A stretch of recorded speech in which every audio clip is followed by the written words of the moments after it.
Justice منیب اختر نے واضح کیا ہے کہ بینچ میں میری غیر موجودگی کا غلط مطلب نہ لیا جائے۔ معذرت کو کیس سننے سے علیحدگی بھی نہ سمجھیں۔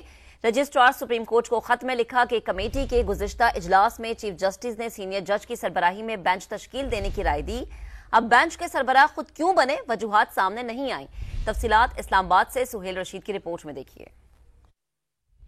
سپریم کورٹ میں آرٹیکل 63A کی تشریح کے فیصلے کے خلاف نظر ثانی درخواست پر سماعت۔ جسٹس منیب اختر 5 رکنی لارجر بینچ میں کیوں نہ بیٹھے، وجوہات رجسٹرار سپریم کورٹ کو خط میں خود ہی بتا دی۔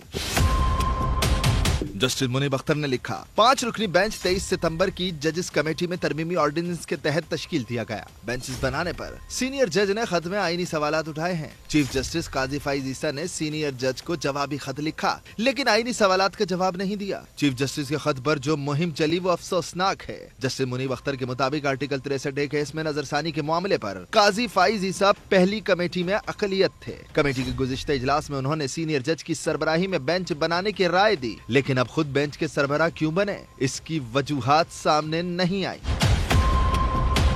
جسٹس منیب اختر نے لکھا کہ موجودہ حالات میں 5 رکنی بینچ میں شمولیت سے معذرت کرتا ہوں، البتہ میری معذرت کو کیس سننے سے علیحدگی سمجھا جائے اور نہ ہی بینچ میں عدم موجودگی کا غلط مطلب لیا جائے۔ لارجر بینچ میں ایڈ ہاک جج جسٹس مظہر عالم میاں خیل کو شامل کیا گیا۔ 19 جولائی کی ججز کمیٹی میں ایڈ ہاک ججز کے امور طے کر لیے تھے۔ یہ درست ہے کہ جسٹس مظہر عالم میاں خیل فیصلہ دینے والے بینچ کا حصہ تھے، اب ان کی بینچ میں شمولیت آرٹیکل 182 کے خلاف ہے۔ جسٹس منیب اختر نے اپنے خط کو 63A نظر ثانی کیس کی فائل کا حصہ بنانے کا بھی کہا ہے۔